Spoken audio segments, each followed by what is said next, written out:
بسم اللہ الرحمن الرحیم۔ اس قربانی کی حکمت کیا ہے، مقاصد کیا ہیں؟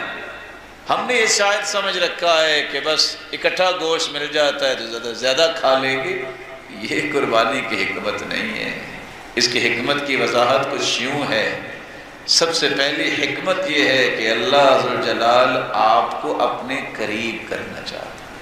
اگر آپ کو اللہ کا تقرب چاہیے، اللہ کے محبوب بننا ہے، آپ کو تقوی چاہیے تو قربانی کرے۔ اس لیے اللہ ذوالجلال فرماتے ہیں لَن يَنَالَ اللَّهَ لُحُومُهَا وَلَا دِمَاؤُهَا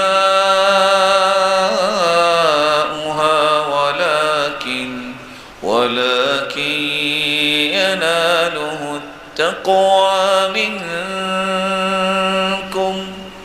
یہ گوشت اور خون تو اللہ کو نہیں پہنچتی، اللہ کو تو تمہارے دل کا تقوی پہنچتا ہے۔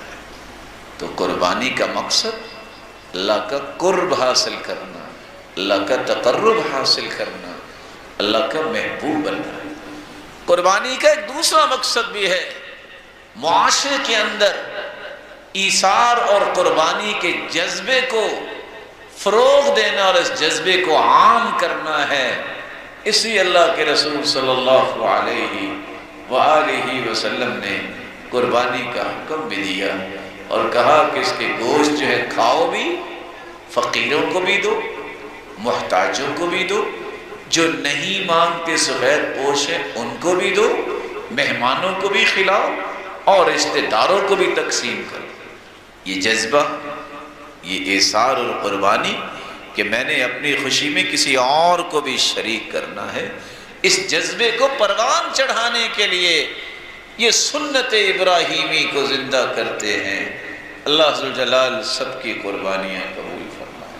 آپ صلی اللہ علیہ وآلہ وسلم نے فقراء اور مساکین کے لیے کس قدر رہنمائی دی ہے۔ آپ نے حکم دیا، 63 اونٹ آپ نے قربان کیے اور 37 سیدنا علی رضی اللہ تعالیٰ عنہ کے حوالے کیے، آپ قربان کریں، لیکن ساتھ آرڈر کیا دیا؟ أَن يُقَسِّمَ بُدَنَهُ كُلَّهَا لُحُومَهَا وَجُلُودَهَا وَجِلَالَهَا لِلْمَسَاكِينَ۔ جب تقسیم کا وقت آئے تو علی ایک بات یاد رکھنا، مسکینوں کو دینا اس کے گوشت، اس کی کھالیں، جانوروں کی جھولیں، یہ مسکینوں اور فقیروں تک پہنچانا۔ معاشرے کے اس نچلے طبقے کو خوشی میں شریک کرنا اور ان کے گھروں میں خوشیاں بھجوانا اور ان کو یہ احساس دلانا کہ اللہ ذوالجلال نے آپ کو محروم نہیں رکھا، اللہ ذوالجلال نے قربانی کا حکم دیا۔ اور آپ صلی اللہ علیہ وسلم نے اس لیے فرمایا تھا، کسی کو گوشت ملتا ہے تو وہ خوش ہوتا ہے، کسی کو کھال ملتی ہے فقیر مسکین کو وہ خوش ہوتا ہے، کتنے مقروض کے قرض اترتے ہیں، اور حدیث کہتی ہے سب سے پیارا عمل یہ ہے کہ آپ کسی کا قرض اتار دیں۔ جو کسی کا قرض اتار دیتا ہے یا قرض دیا ہوا ہے معاف کر دیتا ہے، اللہ ذوالجلال اس بندے کو عرش کا سایہ نصیب فرمائے۔ رسول اللہ صلی اللہ علیہ وآلہ وسلم نے اس کی ایک اور حکمت بھی بیان کی ہے۔ اگر آپ شکر گزار بندوں کی صف میں شامل ہونا چاہتے ہو، قربانی کرو۔ وَالْبُدْنَ جَعَلْنَاهَا لَكُم مِّن شَعَائِرِ اللَّهِ لَكُمْ فِيهَا خَيْرٌ فَاذْكُرُوا اسْمَ اللَّهِ عَلَيْهَا صَوَافَّ